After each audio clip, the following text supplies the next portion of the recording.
이 빌딩의 패러다임을 이해하고 나서부터는 제 주변에 이런 분들이 있으면 건물을 사라고 말씀을 꼭 드리거든요. 안녕하세요, 복덩이들, 복덕방 언니의 변혜인 팀장입니다. 진짜 시간이 빠른 것 같아요. 벌써 빌딩학개론 8강인데요. 오프라인 빌딩학개론 궁금해하시는 분들도 있는데 그 소식도 조만간에 한번 안내를 드리도록 하겠습니다.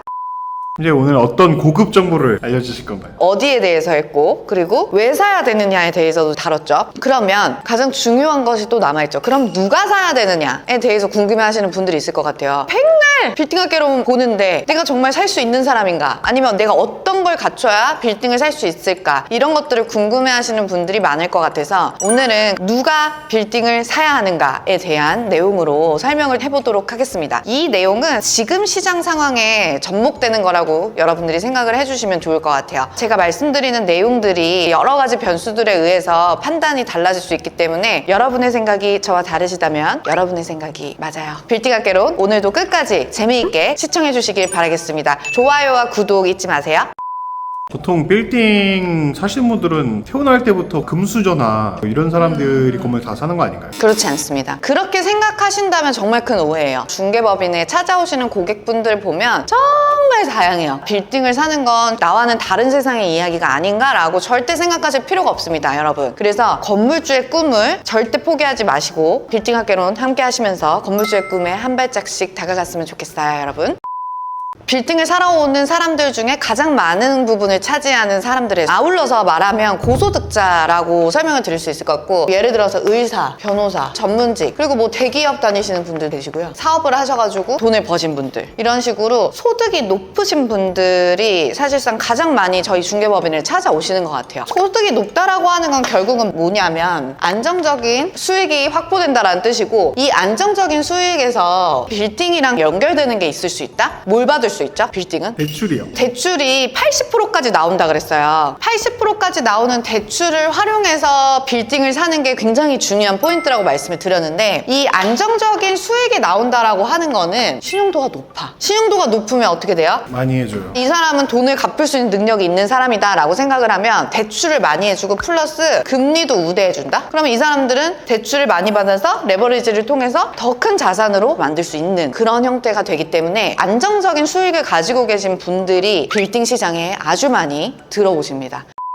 고소득자 분들이 왜 건물을 또 사냐라고 하면 이거는 또 시장 상황과도 연결이 되거든요. 지난 시간에도 말씀을 드렸지만 대출이자랑 월세 수익 중에서 뭐가 더 크다? 대출이자가 더 큰 경우들이 강남 건물에는 많다. 왜냐면 임대료 수준보다 지가의 상승이 훨씬 더 높기 때문에 대출이자가 임대 수익보다 많은 경우가 많아요. 자, 우리가 신사동에 100억짜리 건물을 샀어요. 내 돈 20억이랑 대출을 80억 받아서 100억짜리 건물을 샀어요. 왜냐면 고소득자라서 대출이 80%까지 아주 풀로 다 해줬어요. 계산하기 편하게 이율을 4%로 받아서 월 2,700만 원씩 해야 돼요. 이게 내가 비어있는 건물을 샀단 말이에요. 그래서 아직 임차가 안 맞춰진 공실 상태인 거죠. 그럼 매달 나는 월세 임대 수익 없이 대출이자 2,700만 원만 계속 지출해야 되는 거죠. 그래서 대출이자를 감당할 수 있는지 여부, 그것도 이 에쿼티 안에 녹일 수 있느냐라는 거를 우리가 반드시 지금 같은 상황에서는 고려를 해야 한다. 당연히 이거는 굉장히 리스키하다고 우리가 볼 수 있죠. 상업용 부동산을 투자할 때 가장 크고 절대 벗어날 수 없는 리스크가 바로 공실 리스크거든요. 임차자가 임차인이랑 계약을 하더라도 임차인이 언제 나가더라도 임대인이 그걸 막을 만한 어떤 게 없어요. 보증금에서 까먹는 것밖에. 그렇기 때문에 공실 리스크라는 걸 우리가 당연히 염두를 해야 되는데, 최악이라고 했을 때 아예 월세가 0으로 나와. 그런 경우에는 대출이자를 몇 천씩 내가 감당할 수 있으려면 내가 매달 안정적인 수익이 나오는 고소득자여야지 그나마 버틸 수 있다라는 거죠. 그래서 요즘은 임대를 잘 맞추는 것이 강남 투자에서 되게 중요한 포인트가 됐고, 그런 의미에서 강남 투자를 좀 리스크가 커졌다라고 판단하시는 고객분들도 계십니다. 그래서 오히려 강남이 아닌 주요 지역 중에 상권이 더 좋은 역세권 위주의 상권을 선호해서 다시 또 재투자하시는 분들도 계세요. 이거는 선택의 이슈입니다.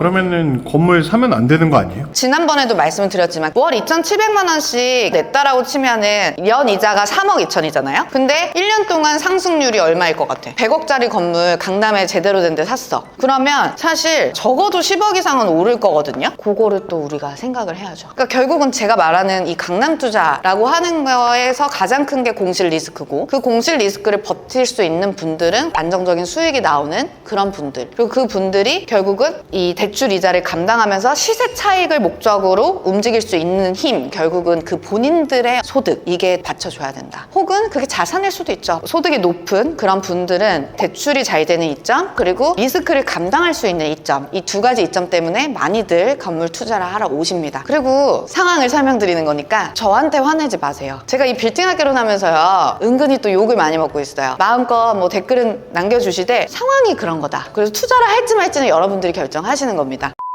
요새는 그럼 어떤 분들이 건물을 사시는 거예요? 고소득자 분들은 그냥 깔고 간다라고 생각을 하면 돼요. 그리고 요즘 건물을 많이 사고 있는 그런 분들이 계십니다. 이 빌딩의 패러다임을 이해하고 나서부터는 제 주변에 이런 분들이 있으면 건물을 사라고 말씀을 꼭 드리거든요. 그런 분들이 뭐냐? 바로 사업하시는 분들, 아니면 자영업 하시는 분들. 이런 분들이 건물을 진짜 보셔야 돼요. 지금 우리가 뭐라고 부르냐면 중금리라 그래요. 3% 후반에서 4%대. 금리 자체가 어쨌든 높아. 대출 이자가 높아진 거죠. 저금리 시대보다. 대출 이자가 높아진 이런 상황에서 이 임대료를 감당하기 어려워졌다라는 얘기를 제가 여러 번 드렸잖아요. 그러면 이 임대료를 내가 감당하지 않고 그 공간을 사용해요. 사용해서 거기서 돈을 벌어. 그럼 되잖아요. 어쨌든 지금은 이제 중금리 시기이기 때문에 아무나 사시면 이제 꺾일 수 있다라는 걸 이제 명심을 해야 된다라는 거고요. 그러니까 잘 사야 되는데 잘 사고 또 거기서 돈도 벌고 하면 좋잖아요. 근데 우리 생각해 볼게요. 사업하시는 분들은 어디서 사업해요? 길거리에서 사업해요? 아니죠. 사무실이 필요할 거예요. 자영업 하시는 분들도 뭐가 필요해? 상가가 필요하죠. 보통은 이제 사업을 한다 그러면 그럼 건물부터 사야겠다 이렇게 생각하지 않으시잖아요. 기본적으로 임대로 시작을 해요. 그래서 월세를 냅니다. 근데 어차피 월세를 500만 원, 1000만 원. 저 최근에 만난 대표님은요, 논현동에 하나 다 사용하세요. 월에 9천만 원 내신대요. 이런 분들 80억 대출 받았을 때 이자 2,700만 원이었거든? 그러면 40억 받으면 1,400이라고 치자. 그러면 20억 받으면 700. 이자 이만큼 내는 거랑 월세 내는 것 중에 뭘 선택하실 거예요? 월세는 비용 처리가 됩니다. 그런데 비용 처리 해봤자 세금 구간을 줄이는 것밖에 안 되거든? 근데 내가 이자를 내고 건물을 샀어. 그러면 늘 말하지만 부동산 가격이 같이 오르게 됩니다. 여러분이 이거를 절대 잊으시면 안 돼요. 그래서 우리가 그런 말을 하죠. 맥도날드가 햄버거를 팔아서 돈을 번 게 아니라 부동산으로 돈 벌었다라는 얘기를 심심찮게 하거든요. 금강 아시죠? 금강. 구두 재화로 엄청 유명한 데예요. 명동, 강남 이런 데에 요지에 부동산을 엄청 많이 가지고 있어요. 부동산 값으로만 기업의 가치가 엄청 커요. 이런 것처럼 사업을 하시고 공간이 어차피 필요한 일을 한다라고 하면 장기적으로는 이 월세가 아닌 이자를 내는 삶으로 오셔야 된다는 거지. 작년까지만 해도 일반적으로 시세 차익을 목적으로 들어오시는 고객분들이 많았다면 최근 들어서는 이제 금리가 높아지고 경기가 안 좋아지면서 임대에 대한 리스크가 커진 상황이잖아요. 그런 상황에는 이렇게 본인이 그 공간에 들어가서 컨텐츠를 만들고 운영하실 수 있는 대표님들한테 굉장히 유리한 시장인 거죠. 그래서 저는 생각의 차원을 좀 바꿔야 된다. 대출 받는 거 되게 어려워하시는 분들이 있거든요. 내 인생에 대출이라는 건 없어 라고 하는 건 레버리지라는 거를 우리가 포기하고 사는 거거든. 근데 대출을 잘 이용하면 내가 거기서 사업 소득도 벌고 플러스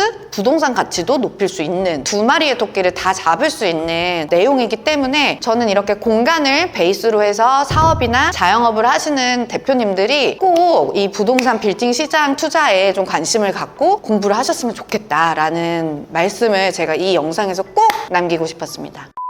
결론적으로 설명해 드릴게요. 월세 내고 하셔도 돼요. 근데 월세를 내는 거는 결국 그냥 비용 처리만 되는 거고 나가는 돈이죠. 근데 이자를 내는 거는 결국 그 이자를 갚아 나가면서 부동산의 가치를 높일 수 있는 것. 가치가 같이 올라가는 그런 거를 진짜 저는 꼭 이 사업하시는 분들, 자영업 하시는 분들은 이자를 충분히 감당할 수 있는 컨텐츠를 가지고 계신 게 정말 지금 시장에서 너무너무 메리트거든요. 그래서 그런 부분을 활용해서 조금 더 가치를 업할 수 있는 기회로 삼으셨으면 좋겠습니다.